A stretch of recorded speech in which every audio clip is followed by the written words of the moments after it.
Hello, this is Dr. Grande. Today's question is, can I analyze the case of Eric Adams?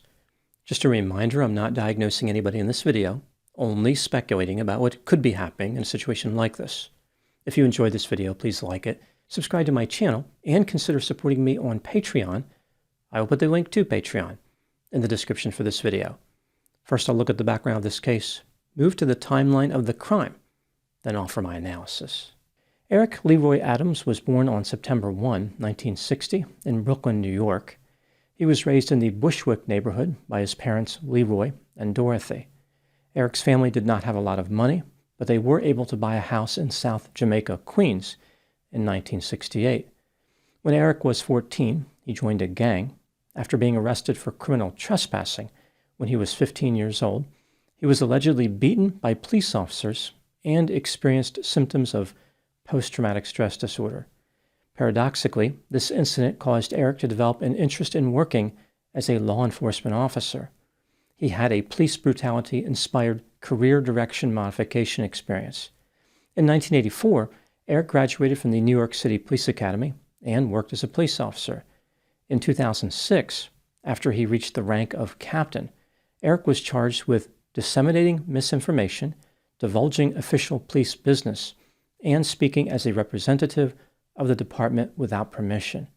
Ultimately, he was found guilty of speaking in an official capacity and forced to retire. This same year, Eric ran as a Democrat for the New York State Senate and was elected. He served 4 terms until being elected Brooklyn Borough President in 2013. In 2021, Eric was elected as the mayor of New York City. During his time as mayor, Eric Adams has been highly controversial and is arguably the least popular mayor in the history of New York City. Now moving to the timeline of the crime. On September 25, 2024, Eric Adams was indicted by the federal government for conspiracy, wire fraud, bribery, and 2 counts of solicitation of a contribution by a foreign national. He surrendered to the authorities on September 27. Here is a summary of the indictment. Starting when Eric was the Brooklyn Borough President, he sought and accepted improper valuable benefits from foreign business people and at least 1 Turkish government official.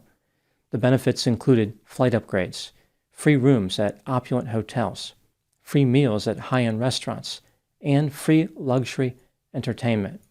For example, in 2016, Eric received a $12,000 upgrade to business class on a flight from New York to India. In 2017, across 2 trips to China, he received $57,000 worth of upgrades. In 2018, Eric received a $12,000 upgrade on a flight to Hungary. In 2019, he benefited from a $9,000 upgrade on a flight to Turkey. And in 2021, he received $33,000 worth of upgrades on flights to Turkey and Ghana. In total, Eric accepted $123,000 in free and discounted travel. The people granting Eric these benefits did so to gain influence. For example, in September 2021, Eric arranged for the new 36-story Turkish consular skyscraper to open without a fire inspection. During his 2021 run for mayor, Eric allegedly sought illegal campaign contributions to exploit a matching funds program. The program paid $8 of public money to a campaign for every $1 in eligible contributions from New York City residents. The matching would continue all the way up to $250. Therefore, a $250 contribution resulted in a participating candidate collecting $2,000 in matching funds. This program is vulnerable to fraud, so there are strict disclosure requirements. Eric did not disclose all his contributions and allegedly defrauded the public out of $10 million. After his inauguration as mayor on January 1, 2022, Eric Adams continued soliciting illegal contributions. Eric is facing serious time in prison if he is convicted.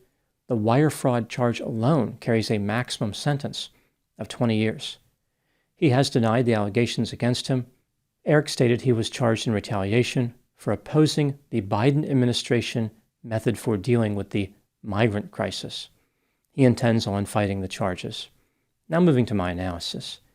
Here are my thoughts on a few areas that stood out to me in this case. Item number 1. There is not much doubt that Eric Adams is guilty in this case, although, of course, he maintains the presumption of innocence. The government listed several factors that do not look too good for Eric. For example, Eric deleted messages that contained information about his misconduct. He created a false paper trail suggesting he had paid for his travel. He directed a member of his staff to conceal his activities in Turkey. Eric flew on Turkish Airlines even when it did not make any sense for the trip he was taking. For example, one time he traveled from New York to France with a layover in Turkey. In late 2023, the FBI executed a search warrant for Eric's electronic devices. He gave the agents his personal cell phone, but claimed that he could not remember the passcode. Eric said he just changed the passcode so that members of his staff would not delete anything from his phone. He wanted the agents to believe he was simply trying to protect the integrity of their investigation into his alleged criminal activity. Item number 2. It doesn't seem like the Turkish business people really gained a lot in exchange for all the free upgrades to Eric. However, they may have been looking toward the future. One Turkish businessman who agreed to contribute $50,000 or more to Eric's campaign was desperate to gain influence because he believed that Eric might one day be the president of the United States. The thought of Eric as president is pretty frightening. It's like the businessman was looking forward to the apocalypse. Item number 3. In 2011, when Eric was a state senator, he made a video showing parents how to search rooms of their home for contraband which may be possessed by their children. The video was recorded in Eric's home in Brooklyn. No script was used, and it was shot in one take. Eric stated that parents had the right to search their own homes because there was no First Amendment there. I think he meant no Fourth Amendment. As Eric walked through what appeared to be his living room, he demonstrated how one could locate contraband in various places. For example, he found a semi-automatic pistol in a jewelry box, a revolver inside a pillow, cartridges behind a picture frame, a crack pipe in a backpack, marijuana inside of a doll, and cocaine in a book. Eric told viewers the discovery of items like these should lead to a discussion with the child. I wonder what kind of discussion he meant. Should the child be congratulated for storing the firearms and the ammunition separately? Or maybe the tone would be negative, for instance, admonishing the child for not hiding the drugs better. With Eric, there is no way to know for certain what he meant. Item number 4. One time when Eric was mayor, he was asked to describe the year 2023 in one word. His answer was curious and disturbing. He responded, quote, New York. This is a place where every day you wake up, you could experience everything from a plane crashing into our trade center through a person who's celebrating a new business that's open. This is a very, very complicated city, and that's why it's the greatest city on the globe, unquote. This answer is more verbose than I would have expected based on the request for a one-word description. Furthermore, what was Eric implying by referring to an airplane crash? Was he trying to sell this possibility as a positive? Like, New York is great because you never know if you may be horrifically killed by burning jet fuel? The city may be a lot of things, but it's not boring. Item number 5.